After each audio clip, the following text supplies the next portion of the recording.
방금 읽은 신명기 6장 5절과 요한복음 4장 23절 24절은 너무나도 유명한 성경 구절이지요. 성경 구절이 유명하다라고 하는 말은 우리가 익히 들어 알고 있고 암송하는 분들도 많을 것이고 딱 듣기만 하면 이 말씀이구나, 마지막까지 우리가 따라 할 수 있는 그런 성경 구절이라는 것입니다. 저는 오늘부터 5주 동안 주일 예배를 통해서 우리에게 익숙할 수 있지만은 그러나 스쳐 지나가는 이 말씀들을 깊이 묵상을 하며 하나님 앞에 가져야 될 올바른 영적 태도 5가지를 함께 살펴보고 우리의 삶에 적용하는 시간을 가지려고 합니다. 오늘 첫 시간으로 예배입니다. 하나님께 드릴 가장 소중한 영적인 태도는 예배이지요. 저는 설교 제목을 이렇게 잡아보았습니다. 하나님 사랑, 예배. 예배가 무엇일까? 예배학적으로 예배에 관련된 강의, 책자들, 세미나들, 또 우리 찬양대원들이 감사함으로 하나님께 찬양 올려드렸습니다마는 찬양 사역에 깊이 연관이 있는 분들은 예배에 대한 의미를 단어적인 의미든 실제적인 의미든 너무 많이 들어가지고 아마 여러분에게 시간을 드리면은 강의 한 꼭지 정도는 충분히 하실 것 같습니다. 그런데 오늘 우리가 함께 살펴보고자 하는 예배는 설교의 주제처럼 하나님 사랑, 예배라는 겁니다. 예배라는 주제를 나눌 때 가장 많이 떠올리는 구절 중에 하나가 요한복음 4장입니다. 요한복음 4장에서 몇 가지 예배와 관련된 중요한 요점들을 정리할 수 있습니다. 첫째는 예배는 특정한 장소에 국한시켜서는 안 된다라는 거지요. 사마리아 사람들은 그리심산에서, 유대인들은 예루살렘 성전이 있는 예루살렘에서 예배를 드려야 된다라고 얘기를 합니다. 장소는 굉장히 중요합니다. 그런데 그곳에서 드리는 곳만 예배이다라고 국한하지 말라는 거지요. 두 번째는 예배의 대상을 아는 것이 중요하다라는 겁니다. 습관적으로, 기계적으로, 몸이 움직이는 대로 의무적으로 참여하는 것, 그것은 하나님이 원하시는 예배가 아니라는 거지요. 예배는 대상을 아는 것이 중요합니다. 성경에서 안다는 것은 경험을 뜻하는 것입니다. 예배는 하나님의 임재를 경험하는 겁니다. 찬양을 하면서, 기도를 하면서, 이 예배에 함께 동참을 하면서 우리가 구하고 기대할 것은 하나님의 임재라는 것이지요. 오랜만에 누군가를 만나면 반갑지 않습니까? 잘 지냈냐고, 얼굴 참 좋다고, 아름답다고, 보고 싶었다고. 물론 보지 않아도 소식을 전할 수 있을 겁니다. 전화로, 문자로, 영상통화로도 말이지요.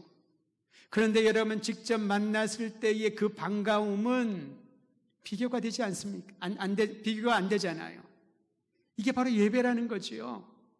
하나님의 임재를 경험하는 겁니다. 이것이 예배입니다. 세 번째로 예배 때에 대하여 가르쳐 줍니다. 정한 시간에 예배를 하라는 거지요. 참 중요합니다. 근데 여러분 주의할 것은 내가 정한 시간, 약속한 공동체 시간에 예배를 드렸다고 해서 그걸로 예배 끝이 아니라는 거지요. 여기서 말하는 예배의 시간은 특별한 한 시간을 국한하지 않고 매 순간 하나님을 생각하는 일상입니다. 그러면 정한 시간 드리는 예배는 왜 중요할까요? 다니엘은 바벨론의 포로로 잡혀가서도 3번이나 시간을 정해놓고 기도하며 하나님께 예배하지 않았습니까? 이 정한 시간은 그 정한 시간 사이를 연결하는 의미가 있습니다.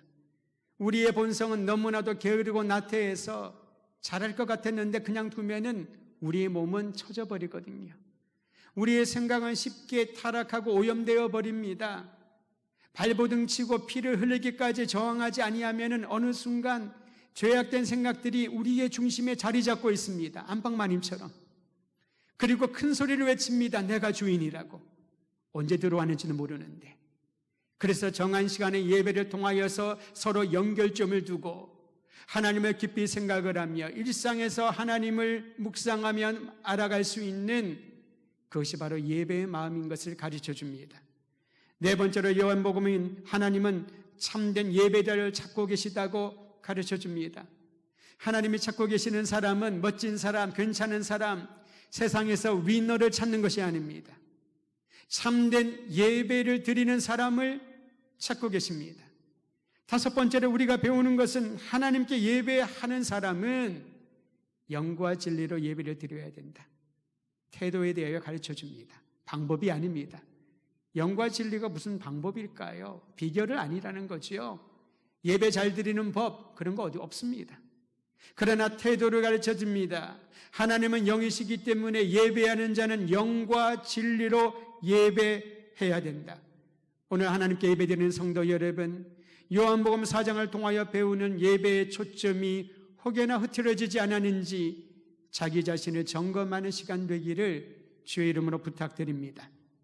그런 예배를 드려오는 분들을 보면 참으로 놀랍게도 사람들마다 예배하는 목적이 다른 것을 봅니다. 예배하는 목적이 다릅니다. 여러 가지가 있겠습니다만 세 가지 정도, 대표적인 세 가지 이유를 한번 소개하고 싶습니다. 첫 번째, 많은 사람들이 가지는 예배의 목적은 예배가 하나님 마음 맞추어 드리는 일이라고 생각을 합니다. 하나님 기분 좋게 해드리는 일. 그래서 우리가 예배를 드려야 된다라고 말하는 분들이 상당히 많습니다. 하나님으로부터 복을 받아야 될 것인데 복 받으려면은 하나님 기분이 상하면 안 되잖아요. 여러분 그렇지 않습니까? 아무리 아름답고 소중한 자녀라더라도 자녀가 부모의 마음을 막 속상하게 할 때 그때는 뭘 주고 싶어도 좀 숨겨놓습니다. 나중에 줘야지. 내 기분이 상해서 너한테 이거 주려고 했다가 안 줄 거야. 그렇게 말하는 부모도 있지 않습니까? 솔직한 심정일 겁니다. 그러다 보니까 우리가 하나님께 예배를 드리면서 주님이 주시는 복을 받고 싶은데 하나님의 마음 기분 상하지 않도록 하나님께 맞추어 드리려고 아주 아름다운 신학적인 용어로 하나님의 영광을 위하여란 단어를 사용하지만은 하나님 마음 맞춰 드리는 것이 합당하다. 불편하게 드리면 안 된다. 그런 목적으로 예배를 드리는 사람들이 있다라는 겁니다. 그리고 이렇게 개인에게 적용을 합니다. 내 인생이 고단하고 어려움이 그치지 않는 이유는 하나님의 기준에 내가 부합하지 못하기 때문에, 내가 부족해서 일이 잘 안 풀리고 내가 부족해서 이 고난이 그쳐지지 않는 것이라고 그렇게 결과론적으로 생각을 합니다. 결과론적인 신앙관. 상당히 많은 분들이 결과론적인 신앙을 갖고 있습니다. 그래서 이렇게 얘기를 하는 것이지요. 이 결과를 보니 하나님께 영광이 되지 못한다고. 하나님의 복받은 인생이 아니라고. 반대로 이 사람의 이 가정의 결과를 보니 저 사람은, 저 가정은 복받은 인생이라고 그렇게 판단하는 것입니다. 욥을 위로하러 온 세 명의 친구들이 그러한 생각을 갖고 있었지요. 결과론적인 신앙관입니다. 욥을 보니, 욥이 지금 겪고 있는 상황을 보니 네가 뭔가 잘못했기 때문에 하나님 너를 치신 것이라고. 또한 아내도 그렇게 얘기하지 않습니까? 욥의 아내 말이지요. 이렇게 사느니 하나님을 저주하고 죽어버려라. 이게 무슨 사는 것이냐? 그런데 욥은 결과론적으로 신앙의 유무를 결정하지 않았습니다. 주신 분도 하나님이시요, 거두어 가시는 분도 하나님이시고 하나님의 이름만의 영광을 받기를 원한다. 내가 왜 이런 경험을 하는지는 나는 아직은 이해하지 못하지만은 이 모든 환난의 시간을 통하여 나를 정금처럼 변화시켜 주실 하나님을 바라본다. 결과에 흔들리지 아니하는 온전한 예배와 신앙관을 우리에게 보여주고 있습니다. 제가 어렸을 때에 주일날 교회를 가는데 그 당시에는 차가 많지도 않았습니다만은 또 횡단보도도 많지도 않았지요. 저는 횡단보도를 건너려고 기다리고 있는데 옆에 있는 어떤 아주머니가 급히 무단횡단을 하시다가 차가 별로 없는데 마침 그때 차가 지나갔던 거예요. 차에 치였습니다. 눈앞에 교통사고가 일어났습니다. 얼마나 놀랐는지. 다행히 이분이 크게 다치지는 않았습니다. 그런데 차에 받쳐 넘어지면서 굉장히 놀라셨던 것 같습니다. 아이쿠 어이쿠 이러면서 그분이 그때 했던 얘기가 저는 잊혀지지 않습니다. 뭐라고 말씀하셨냐면은 오늘 주일인데 교회 가지 않고 딴 데 가려다가 이렇게 하나님이 나에게 벌을 주셨다. 어린 저에게는 그것이 강력한 메시지로 들어왔던 것이지요. 주일날 예배 드려야 되는데 예배 드리지 않고 딴 일 하거나 딴 데 가면은 하나님이 교통사고 나게 하거나 이렇게 벌을 주시는구나. 번개를 내려서서 백발백중 그 사람을 찍어버리시는구나. 그럴 수 있겠구나. 라는 생각을 하게 되었던 것이지요. 여러분, 이러한 생각들이 성경에 보면 신약 시대에도 드러납니다. 사람들이 예수님에 찾아와서 질문합니다. 예수님, 저 사람 보십시오. 나면서부터 앞을 보지 못합니다. 이 나면서부터 앞을 보지 못하는 것이 저 사람의 죄 때문인가요? 부모의 죄 때문인가요? 결과론적인 신앙입니다. 예배도 그렇게 생각을 하면서 예배를 드리러 오는 분들이 있습니다.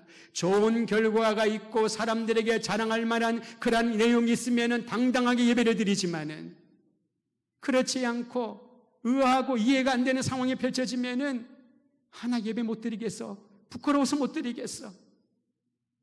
이건 예배가 아니라는 거죠. 목적이 달라진 겁니다. 달라져야 됩니다. 다른 분들은 예배가 자신의 필요를 하나님께 요청하는 방편이라고 말을 합니다. 예배를 번영과 평안한 삶을 누리기 위한 수단이요, 목적으로, 도구로 생각하는 것이지요. 그래서 위급한 일이 생기거나 문제가 발생하면은 하나님께 예배를 드립니다. 주님 도와주소서 기도합니다. 간절한 마음으로 금식도 하고 새벽 기도에 작정을 하고 기도를 합니다. 그리고 그 위기가 지나가면, 문제가 해결되면은 예전으로 돌아갑니다. 주님 조금 쉴게요. 조금 쉰 게 10년이 되고 20년이 되고 주님이 부를 그때까지 쉴 수 있을지 누가 장담을 하나요? 내 문제를 해결하기 위한 도구로 예배를 삼는다면은 그 목적은 달라져야 할 것입니다. 간혹 이렇게 이기적인 모습으로 살면 안 된다라고 뉘우치는 분들이 있습니다. 그런 분들이 하는 공통적인 얘기가 있습니다. 영적 침체에 빠졌다고 자기가 얘기를 합니다. 그런데 영적 침체에 빠졌다고 스스로 말하면서도 그 침체에서 벗어나려고 아무 노력하지 않습니다. 발버둥 치지 않습니다. 그저 슬슬 빠져가면서 나는 영적 침체야, 누가 날 좀 건져줘, 왜 아무도 날 도와주지 않아, 그러면서 그 생활에 익숙해져 버리는 것이지요. 사랑하는 성도 여러분, 우리의 예배의 목적이 무엇인가를 얻기 위한 것이었기에 그것이 사라지고 그 갈망하는 상황들이 달라지면은 우리의 마음도 그렇게 느슨해지는 것입니다. 또 어떤 분들은 하나님을 위해 해야 할 목표를 찾으려고 예배 드리는 분이 있습니다. 뭔가를 하기 위해서, 하나님을 위해 의미 있는 일을 해야 된다는 부담감 때문에 책임감 가지고 예배에 오시는 분들도 있습니다. 물론 한편으로는 귀한 마음이지요. 그런데 여러분, 하나님이 우리를 부르신 이유는, 우리를 통하여 예배받기를 원하는 이유는 어떤 일을 지시하기 위함이 아닙니다. 우리를 불러주신 것은 하나님이 어떤 목적을 이루기 위해서 도구로 사용하려고 나를 불러주시고 여러분을 불러주신 게 아니다라는 것입니다. 그러면 도대체 하나님이 원하시는 무엇일까요? 예배를 통하여 우리가 하나님께 어떤 목적을 가지고 나아가야 할까요? 예배의 본질은 한번 따라하시기를 바랍니다. 하나님은 우리와 함께 있기를 원하신다. 이게 예배입니다. 하나님은 예배 가운데 우리와 함께하는 경험하기를 원하시는 겁니다. 예배의 정한 시간을 가지고 공동체 예배를 드리고 각자의 삶의 현장으로 갔을 때 그곳에서 함께하는 하나님을 경험하기를 원하시는 거지요. 그러므로 예배는 시작과 끝이 없습니다. 예전에는 정한 예배, 공예배를 우리가 시작과 끝을 구분하기 위하여 종을 쳤지요. 종을 땡치면서 묵도하심으로 예배를 시작하겠습니다. 그리고 끝나고 난 다음에 종을 땅치면서 예배가 마쳤습니다. 물론 정한 시간에 그 귀한 예배에 집중하기 위한 신앙훈련의 방편이었지만은, 그러나 본래 의도는 예배의 시작이 있고 끝이 있는 것이 아닙니다. 예배의 시간과 장소가 따로 있고 또 그걸로 끝이 아니라는 것입니다. 하나님은 우리와 함께하길 원하십니다. 찬양을 연습을 할 때나 찬양을 연습하기 위하여 또한 각자의 처소에서 준비를 할 때나 바로 그 순간이 우리와 함께 하시는 하나님을 경험하는 예배의 시간이 되어야 한다는 겁니다. 우리의 자녀들이 어떠한지는 모르겠습니다만은 저는 그렇게 신앙훈련 받았고 저희 아이들에게 그렇게 얘기를 합니다.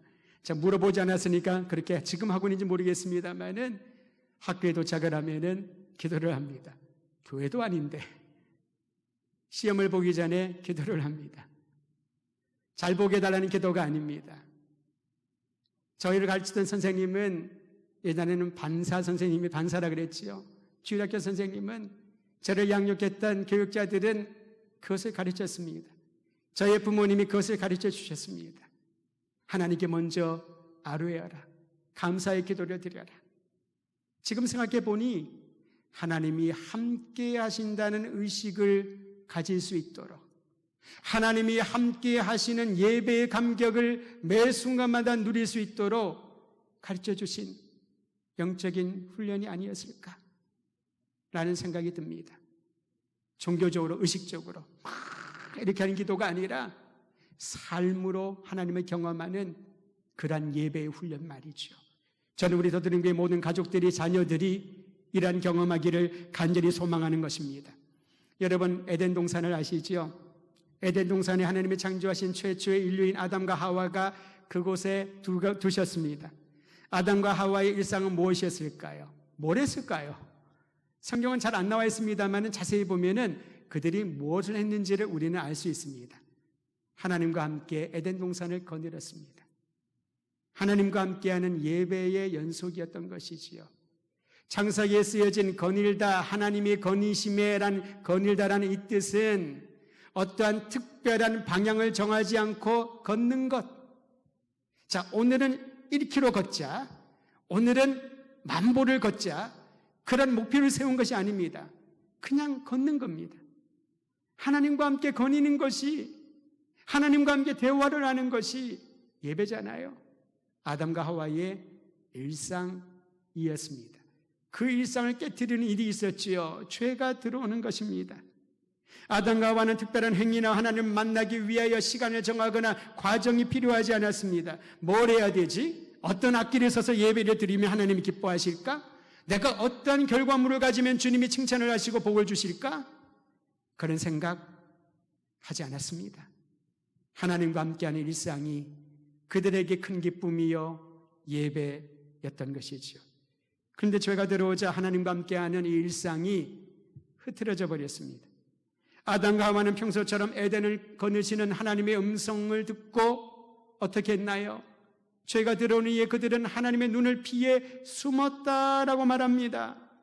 벌거벗은 모습이 수치스러워 숨었고 내적인 두려움과 불안이 하나님의 시선으로부터 자꾸만 멀어지고자 했다는 것이지요. 이런 얘기 듣지 않습니까? 난 예배 드리기 싫어. 예배가 힘들어. 예배 가서 뭐 하는지 모르겠어. 뭐 하기는요. 하나님의 사랑과 하나님이 함께 하시는 그 임재 연습을 하는 것입니다. 훈련을 하는 것입니다. 죄악이 들어온 이후에 우리의 이 본성은 훈련을 통하여서, 반복되는 훈련을 통하여 연단하지 않으면은 그냥 저절로 알아서 하나님을 찾지 않습니다. 저절로 알아서 하나님을 찾으면 얼마나 좋을까요? 놔두면 20살, 30살이 되고 가정을 이루면 정신 차리고 철이 들어서 하나님을 찾으면 얼마나 좋을까요? 죄악된 본성은 우리로 하여금 하나님보다는 세상을 찾게 합니다. 하나님의 음성보다는 뱀의 소리에, 사단의 소리에 귀를 기울이게 하는 것입니다. 하나님께 예배하는 것보다는 술 마시고 타락하고 방탕하는 것을 재미있다라고 느끼게 만드는 것이지요. 그래서 예배하는 훈련과 예배의 삶을 가르쳐주고 함께 해야 되는 이유가 여기에 있는 것입니다. 훈련이 힘듭니다. 군인들이 갑자기 총을 잘 쏘나요? 숱한 훈련을 통해 가지고 사격 연습을 통해서 백발백중 할 수 있는 탁월한 사수가 배출되는 것입니다. 공을 막 찬다고 다 골로 들어가나요? 매일매일 수백 번, 수천 번의 공을 차고, 그리고 또한 재능이 있고 그 재능이 개발됐을 때에 월드 클래스의 축구 선수가 되는 것입니다. 훈련입니다. 하나님과 함께하는 하나님 임재를 연습하는 일에 여러분 마음을 쏟고 자녀들을 위하여 일을 기도하며 함께 도와주기를 주의 이름으로 부탁드립니다. 죄로 인하여 하나님의 관계가 단절되었다고 합니다. 그럼 어떻게 해야 될까요?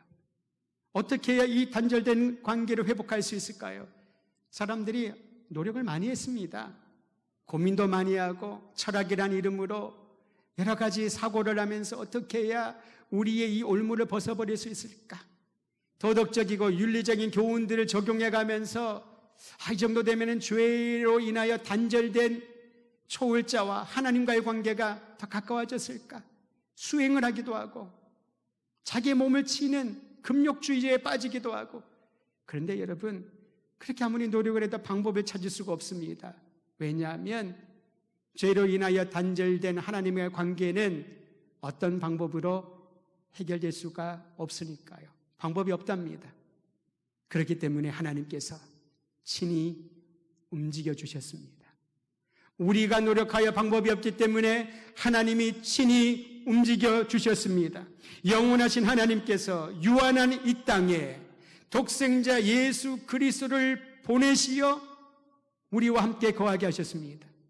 우리 가운데 거하시면서 하나님의 영광을 보여주시고 하나님의 은혜를 맛보게 하시고 하나님의 진리를 받아들이게 하십니다. 그리고 예수 그리스도의 십자가와 부활의 능력을 힘입어서 그 이름을 믿는 이들에게 단절된 하나님의 관계가 연결되는 놀라운 복을 허락하여 주셨습니다.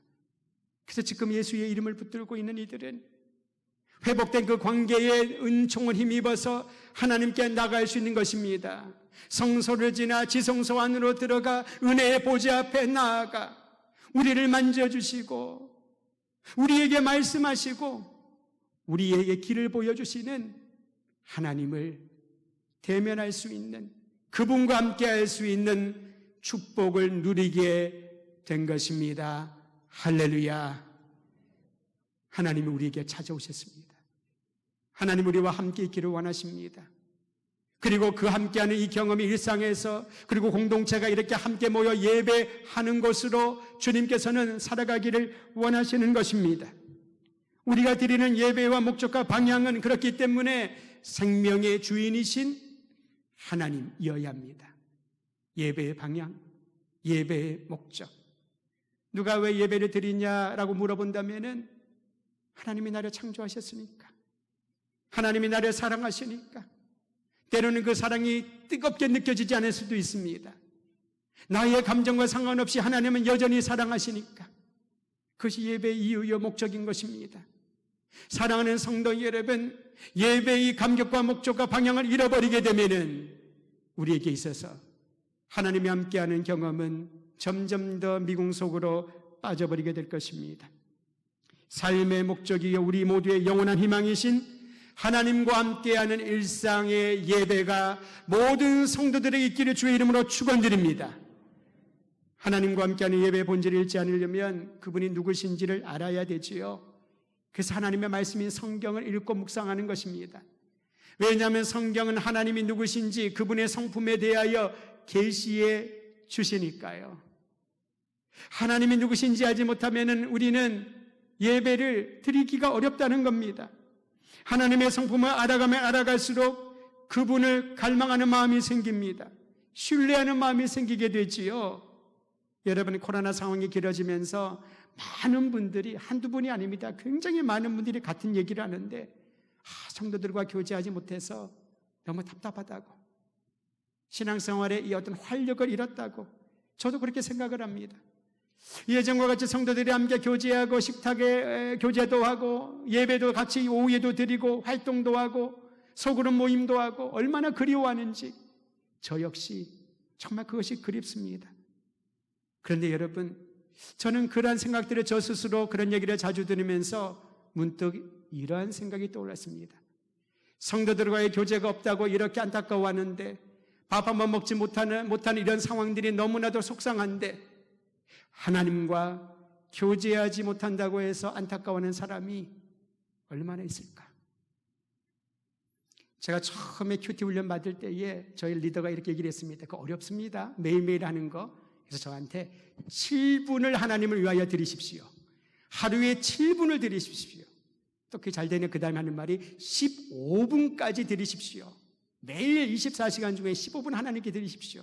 참 훈련 받을 때 그렇게 훈련했습니다. 그런데 여러분, 7분을 드리는 게 왜 그렇게 어렵든지요. 아침에 일어나면 왜 이렇게 할 일이 많고, 하루를 살아가서 밖에 나가서 일하고 공부하다 보면은 왜 그렇게 생각에 여유가 없는지, 7분을 하나님께 드리지 못했던 적들이 있었습니다. 훈련의 반복을 하면서 이제는 시간에 개의치 않고 하나님 말씀 묵상을 하지만은 오늘 설교를 준비하는데 그때 생각이 난 거예요. 야, 내가 너무 박했구나. 하나님이 나에게 24시간을 주셨는데 나는 겨우 7분 드리는 거, 15분 드리는 거, 그거 하지 못해서 불평하고 리더가 너무 나를 강하게 훈련시킨다고 원망하고 그랬던 저를 돌아보게 되었던 것입니다.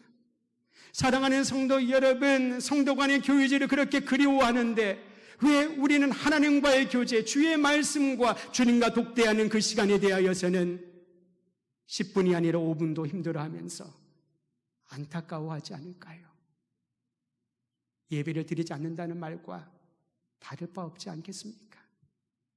예배가 하나님과 함께하는 시간이라면은 우리의 24시간 365일 우리의 평생이 하나님과 함께하며 그분을 알아가기 위하여 주의 말씀을 묵상을 하고 계시하시고 알려주신 주님의 성품을 따라 주님께 영광과 찬양을 올려드릴 일들이 지금부터 다시 마음을 새롭게 하여 시작하기를 주의 이름으로 축원드립니다.